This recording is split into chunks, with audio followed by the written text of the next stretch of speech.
En PACES, s'il y a bien une leçon que j'ai retenue, c'est que le temps est compté. Non, parce qu'au final, t'as certes 1000 pages de cours à apprendre par cœur, c'est beaucoup, mais le vrai challenge, c'est plutôt de les apprendre en 4 mois. En fait, je suis entièrement convaincu que si tu donnais des années pour apprendre tout cela, je pense que n'importe qui en serait capable, même ton animal de compagnie. Pas vrai, Zimo? Je suis pas un animal de compagnie. Je suis pas venue ici pour souffrir, ok? La question, c'est comment faire pour gagner du temps dans ces révisions. Et c'est ça qu'on va voir ensemble. Une étude récente montre que sur 100 étudiants, 82 vont apprendre uniquement en lisant leurs cours en boucle. Ça implique aussi de faire assez peu d'exercices. Et pourtant, ce n'est pas forcément la méthode la plus efficace. Il existe plusieurs autres méthodes d'apprentissage et on va en voir 4 ensemble. Méthode numéro 1, la méthode du rappel. C'est celle qui est la plus simple et c'est celle qui a été le plus étudiée par la recherche. Elle est très simple. À chaque fois que tu relis ton cours, plutôt que de le relire tout de suite après une deuxième fois, tu vas simplement poser ta feuille et essayer de t'en rappeler. Il faut que tu ressortes le plus d'informations possible de ta tête. Cela va t'entraîner à restituer l'information et aussi te la renforcer dans ta mémoire. Je sais, c'est pas forcément le plus fun, mais c'est le plus efficace. La recherche montre que les personnes qui révisent comme ça retiennent 2 fois plus vite les informations que ceux qui apprennent juste en relisant leurs cours en boucle. Deuxième méthode, les mémotechniques. De nombreuses études montrent que les mémotechniques sont aussi un excellent moyen de retenir plus rapidement une information. Pour la simple bonne raison que retenir quelque chose qui a du sens est bien plus simple que retenir quelque chose qui n'en a pas. Par exemple, regarde, je vais te citer une liste de mots. Je suis obligé de les lire parce que c'est difficile de les retenir.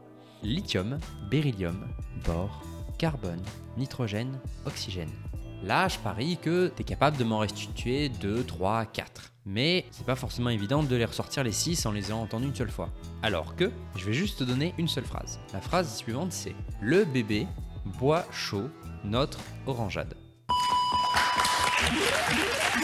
Là, je te parie que tout de suite, tu serais capable de me la restituer.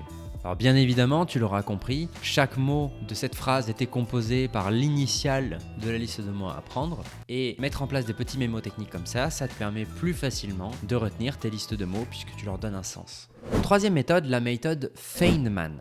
Il y a pas mal de vidéos YouTube d'ailleurs sur le sujet, je vous en mettrai une ou deux dans la description si ça peut vous intéresser.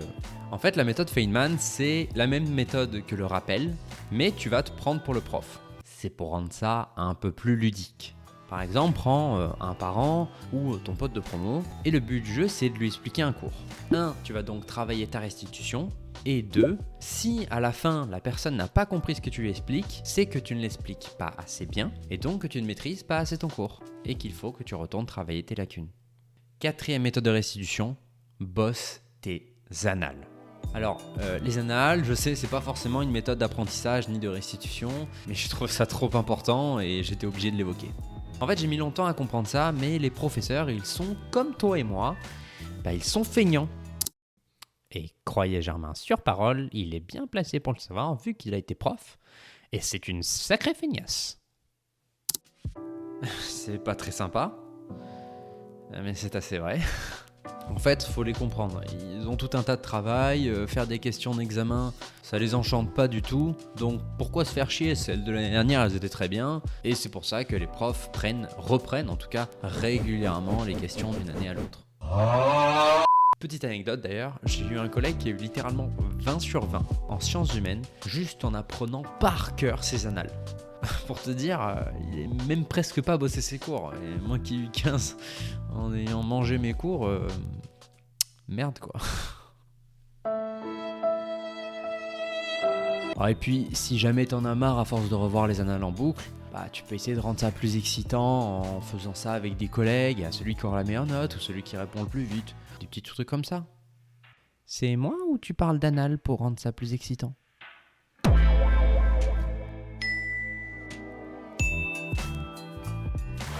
Et sur ces belles paroles, tiens, preuve à l'appui, je suis sûr que tu te souviens encore du mémotechnique que j'ai donné précédemment. D'ailleurs, prouve-le et mets-le moi dans les commentaires. Oh, doux référencement. En tout cas, je te remercie d'avoir regardé cette vidéo jusqu'au bout. Et là, selon mes stats, on est plus qu'à 30% des gens là. Et là, on est à 20, 10, et il n'y a plus que toi et moi, Germain. Enfin fini. On sort? Ah bah oui, je fais pas du bénévolat quand même.